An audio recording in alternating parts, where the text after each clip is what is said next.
नमस्कार दोस्तों। एक गांव में एक बूढ़ा चक्कीवान रहता था जिसने अपने जीवन में कई बहारें और कई पतझड़ देखे थे। उसने बहारें कम मगर गर्म हवाओं के थपेड़े अधिक झेले थे। बूढ़े चक्कीवान ने सारी उम्र ईमान की रोटी कमाकर खाई थी, जिसके कारण उसके सामने कई मुश्किलें भी आई। उसके 3 बेटे जो हट्टे कट्टे थे।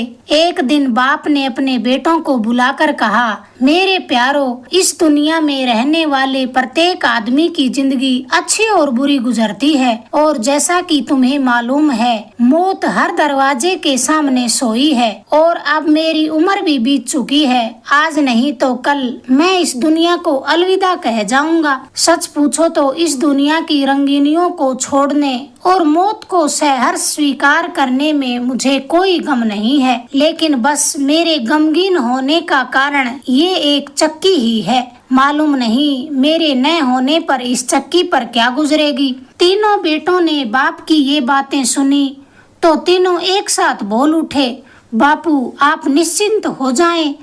आपके न रहने पर हम हर संभव कोशिश करेंगे कि चक्की के पार्ट घुमाते रहें, ताकि हमारी गुजर बसर चलती रहे और गांव वालों को भी किसी तरह की मुश्किल का सामना न करना पड़े। चक्कीवान यानी बूढ़े बाप ने प्यार से बेटों को देखकर कहा, भगवान से कोई बात छुपी नहीं है और तुम भी जानते हो कि 100 में से 10 बातें ही अमल करने लायक होती हैं।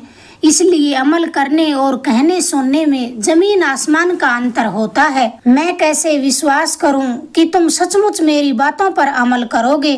अगर तुम तीनों भाई इस चक्की के पहिए को घुमाते रहे तो बहुत अच्छा होगा, नहीं तो तुम में जो भी श्रद्धा से इस चक्की को घुमाए वही इसे अपना ले। याद रखना, यदि यह चक्की अपनी चाल भूल गई तो तुम भी भूखे मरोगे और साथ में दूसरे लोग भी बद्दुआएं देंगे।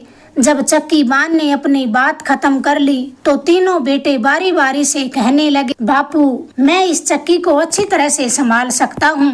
तीनों बेटों ने अपनी बात पूरी कर ली तो बूढ़े बाप ने तीनों को चुप रहने के लिए कहा और फिर खुद कहने लगा, तुम यही कहते हो, मगर इस बात का फैसला तो तुम्हारी बुद्धि ही करेगी। मैं किसी की बात को दलील के बिना स्वीकार नहीं करूंगा, इसलिए मैं तुम्हारा इम्तिहान लेना चाहता हूं, ताकि मुझे तुम्हारी अक्लमंदी का अंदाजा हो सके। अब तुम कोशिश करना कि तीनों भाई इस इम्तिहान में कामयाब हो जाओ। तीनों बेटों ने जब इम्तिहान का नाम सुना तो कहने लगे, बाप हम हर तरह के इम्तिहान के लिए तैयार हैं। फिर बूढ़ा बाप कमरे में गया और अखरोटों से भरी 3 थैलियां उठा लाया। फिर अपने बेटों से कहने लगा कि तीनों भाई एक एक थैली को उठा लो, आगे मैं बताता हूँ कि क्या करना है।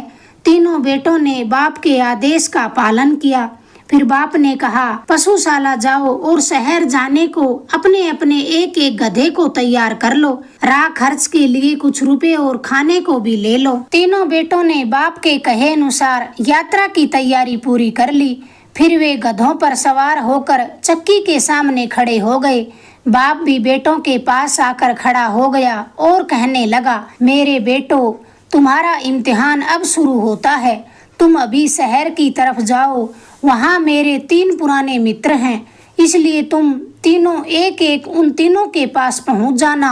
वहाँ पहुँचकर उनसे पूछना कि इस दुनिया में ईमानदारी की रोटी कैसे कमाई जाती है। मगर याद रखना, इस यात्रा के दौरान इस यात्रा में 3 दिन से अधिक दिन खर्च न करना, क्योंकि अगर तुमने देर की तो बाप की जगह को खाली पाओगे। बड़े बेटे ने पूछा कि बापू हमारे इम्तिहान का नतीजा क्या होगा।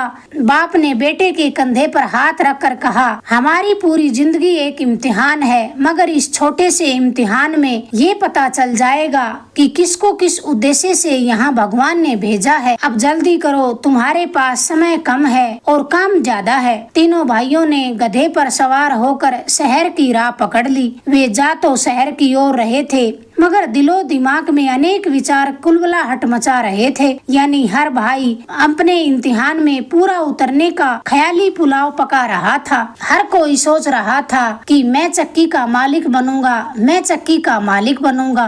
इन्हीं ख्यालों में खोए वे चलते जा रहे थे। रास्ते में उनके साथ छोटे मोटे कई हादसे हुए, मगर उन्हें तो मंजिल पार करनी ही थी। आखिर तीनों भाई थके मांदे शहर पहुँचे। छोटे भाई ने शहर में कदम रखते ही कहा कि मैं तो सबसे पहले बापू के दोस्त के पास जाऊंगा और उसे बापू का संदेश सुनाऊंगा। मंझला भाई कहने लगा, अभी जाने की जरूरत नहीं है, हम बहुत थके हैं, इसलिए पूरे दिन आराम करेंगे। बड़े भाई ने भी मंझले भाई की बात का समर्थन किया और कहा कि मेरी कई दिनों की इच्छा है एक जोड़े गर्म मोजे खरीदूं। आज कुछ देर आराम करके मोजे खरीदने बाजार जाऊंगा, शायद बाद में ऐसा मौका हाथ आए न आए। दोनों भाइयों की बात सुनकर छोटा भाई अपने बाप के दोस्त के पास ईमानदारी की रोटी कमाने का ज्ञान लेने चल दिया। अगले दिन मंझला भाई अपने बाप के दोस्त के घर पहुंचा और दरवाजा खटखटाया। तभी उसकी घरवाली ने दरवाजा खोलकर कहा कि मेरे घरवाले की तबीयत खराब है, फिलहाल वे दवा लेने दुकान पर गए हैं, अगर दोपहर तक लौट आए तो आपकी भेंट जरूर हो जाएगी। मंझला भाई बहुत ही जल्दबाज था, इसलिए कहने लगा, शहर में मेरे कई काम बाकी पड़े हैं, तब तक मैं वे खत्म करके फिर कल ही आता हूँ। इतना कहकर वह अपने भाई के पास सराय में आन पहुँचा। अब बड़ा भाई अपने मोजे खरीदने बाजार पहुँचा। वहाँ उसने मोजों का मोल भाव किया तो उसे महसूस हुआ कि उसके पास तो रकम बहुत कम है। फिर उसने वापस आकर अपनी मजबूरी अपने भाइयों को बताई तो उनके हाथ भी खाली थे, इसलिए वे सर झुकाए खड़े रहे, मुँह से कुछ न कहा। ना उम्मीद होकर बड़े भाई ने अखरोटों की थैली बेचने की सोची ताकि वह मोजे खरीदकर अपनी इच्छा को पूरी कर सके। फिर वह दोबारा बाजार गया और अखरोट बेचकर उसने अपने मनपसंद मोजे खरीदे। तीसरे दिन मंझला भाई अपने बाप के दोस्त के दरवाजे पर दोबारा से पहुंचा और दरवाजा खटखटाया।